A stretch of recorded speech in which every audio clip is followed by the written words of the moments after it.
ప్రియుడితో మాట్లాడొద్దన్నందుకు కట్టుకున్న భర్తను భార్య గొంతు నులిమి హత్య చేసిన ఘటన ఆలస్యంగా వెలుగులోకొచ్చింది. మహబూబ్ నగర్ జిల్లా నారాయణపేట మండలం కోటకొండకు చెందిన కంపిలి అంజలప్ప 32 సంవత్సరాలు 10 ఏళ్ల క్రితం దన్వాడ మండలం రామకిష్టయ్యపల్లికి చెందిన రాధతో పెళ్లైంది. వీరికి 2 పిల్లలున్నారు. బతుకుదెరువు కోసం 2 నెలల క్రితం ముంబైకి వలస వెళ్లి కూలి పనులు చేశారు. అక్కడే పనిచేస్తున్న దన్వాడ మండలానికి చెందిన ఓ యువకుడితో రాధకు పరిచయం ఏర్పడింది. అది కాస్త వివాహేతర సంబంధానికి దారితీసింది. ఈ విషయం తెలియటంతో అంజలప్ప తన భార్యను మందలించాడు. తర్వాత స్వగ్రామానికి తిరుగు పయనమయ్యారు. అయితే గ్రామానికి వెళ్తే పరువు పోతుందని భావించిన రాధ హైదరాబాదులో పని చేసుకుందామని భర్తను ఒప్పించింది. దీంతో బాచుపల్లిలోని ఓ అపార్ట్మెంట్లో ఇద్దరూ పనిలో కుదిరారు. మళ్లీ రాధ తిరిగి తన ప్రియుడితో మాట్లాడటం అంజలప్ప గమనించాడు. దీంతో ఇద్దరి మధ్య మళ్లీ గొడవలు జరిగాయి.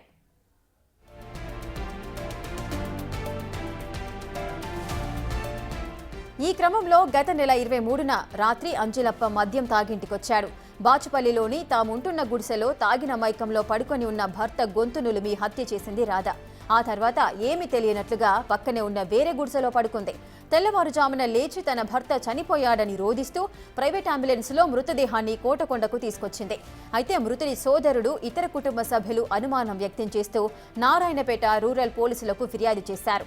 నారాయణపేట పోలీసులు 0 ఎఫ్ఐఆర్ నమోదు చేసి కేసును బాచుపల్లి పోలీసులకు అప్పగించారు. బాచుపల్లి పోలీసులు మృతుడి భార్యపై అనుమానంతో విచారణ చేపట్టడంతో తన భర్తను తానే చంపానని రాధ అంగీకరించింది. తరచూ అనుమానిస్తుండటంతోనే చంపేశానని ఆమె విచారణలో చెప్పినట్లుగా పోలీసులు తెలిపారు. శిమారులో బాచుపల్లి పరిధిలోని ఒక అపార్ట్మెంట్ లో పనిచేస్తుండగా ఆదివారం 23 తారీఖు 6వ నెల నాడు డ్రింకింగ్ ఇచ్చేసి 9:30-11 గంటల సమయంలో ఇతరులు సహాయంతో ఈ అమ్మ దానికి దాడి చేయడం జరిగింది. మా తమ్ముని గొంతు నిలిపి చంపివేయడం జరిగింది. ఇది క్లారిటీ అంబులెన్స్ లో మేము వస్తున్నాం, సర్పంచులను తోలుకొని వస్తున్నాం అనగా ఇక ఓవర్ యాక్షన్ చేసి అంబులెన్స్ ప్రైవేట్ అంబులెన్స్ లో మేస్త్రి, కర్నూలు జిల్లాకు చెందిన మేస్త్రి ఆయన 12,000 రూపాయలు ఇచ్చి ప్రైవేట్ అంబులెన్స్ ఇచ్చి అంబులెన్స్ లో శవాన్ని బాడీని మా కోటకొండ స్వగ్రామానికి తోలిండు. దాని నిమిత్తము మేము కోటకొండ సర్పంచులు కలిసి మేము నారాయణపేట రూరల్ మన గవర్నమెంట్ హాస్పిటల్లో మేము పోస్ట్ మార్టం చేయడం జరిగింది. ఎస్ఐ రాముడు కలిసి పోస్ట్ మార్టం నిమిత్తం చేసి 0 ఎఫ్ఐఆర్ చేసి హైదరాబాద్ కు పంపించడం జరిగింది. చనిపోయిన తర్వాత మా వైఫ్ ఎవరికి ఇంటిమేషన్ ఇవ్వకుండా డెడ్ బాడీని వాళ్ళ స్వగ్రామమైనటువంటి నారాయణపేట దగ్గర కోటకొండ గ్రామానికి తరలించడం జరిగింది. సో అక్కడ చనిపోయిన మృతుల యొక్క బంధువులు వాళ్ళ బ్రదర్స్ రాజు అని వాళ్ళకి అనుమానం వచ్చి ఆ బాడీని ఆపి అంత్యక్రియలు చేయకుండా అక్కడ local police Narayanpet rural police స్టేషన్కి సమాచారం అందించి అక్కడ కేసు రిజిస్టర్ అయింది. సో ఆ కేసు రిజిస్ట్రేషన్ మీద పోస్ట్ మార్టం అయింది, ఇంక్వెస్ట్ పంచనామా కూడా జరగడం జరిగింది.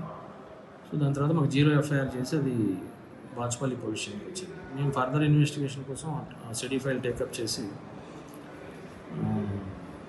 అక్కడున్న పోలీసు వాళ్ళతో మాట్లాడడం జరిగింది. తర్వాత ఈ కంప్లైంట్ పార్టీ యొక్క బంధువులని సాక్షులు విచారించి ఇవన్నీ అయిపోయిన తర్వాత ఈ సస్పెక్ట్ ఎవరైతే వాళ్ళ భార్యనే అనుమానించారు.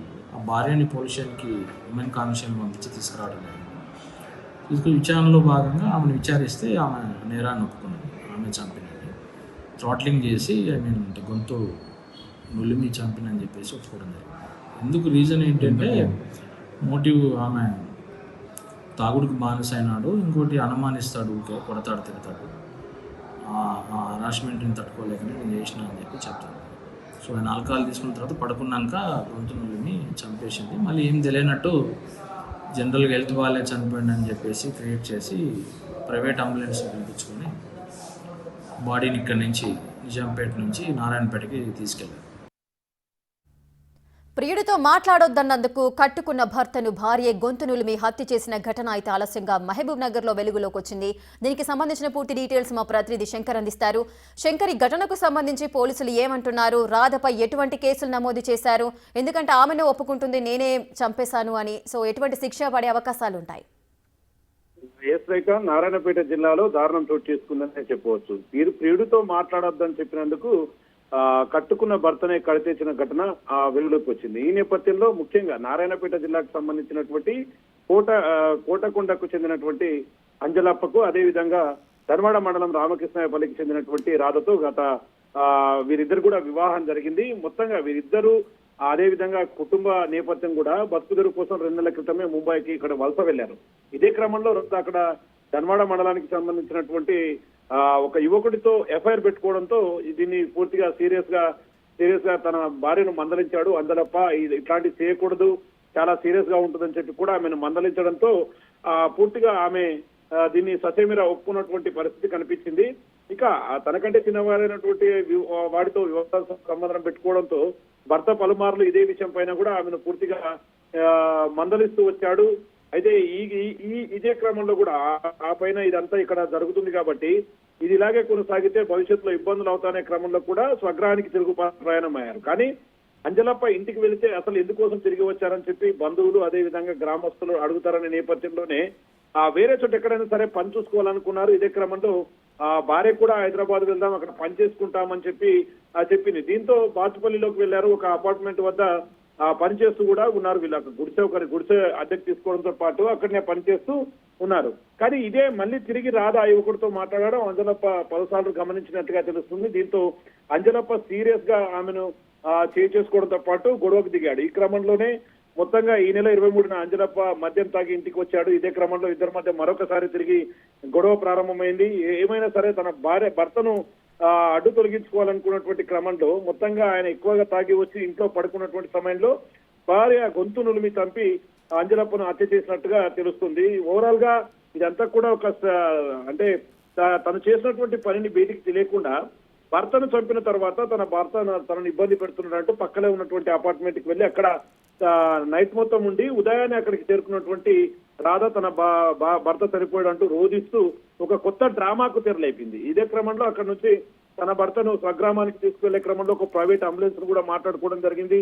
దీనంతా కూడా బంధువులు ఎవరైతే అంజలప్పకు సంబంధించినటువంటి అన్నదమ్ములు అదే విధంగా వారి కుటుంబ సభ్యులంతా కూడా అంజలప్పది సాధారణ మరణం కాదంటూ కూడా పూర్తిగా పోలీస్ స్టేషన్ లో కూడా దీనికి సంబంధించి ఒక పిటిషన్ ఇవ్వడం జరిగింది. దీంతో మృతుడి అనుమానంపై కూడా పోలీసులు ఆరా తీశారు. ముఖ్యంగా నారాయణపేట జిల్లా పోలీసులు సైబరాబాద్ పోలీసులకు కూడా దీన్ని అప్డేట్ చేశారు. ఎందుకంటే చనిపోయింది బాచుపల్లిలో కాబట్టి అసలు ఈ మృతిపై అనుమానాలు ఉంటాయి కూడా అంటూ హైదరాబాద్ వారికి సమాచారం ఇచ్చారు. దీంతో రంగంలోకి దిగినటువంటి సైబరాబాద్ కమిషనర్ అదేవిధంగా డీసీపీ వీరిద్దరి ఆదేశాలతో పోలీసులు రంగంలోకి దిగారు.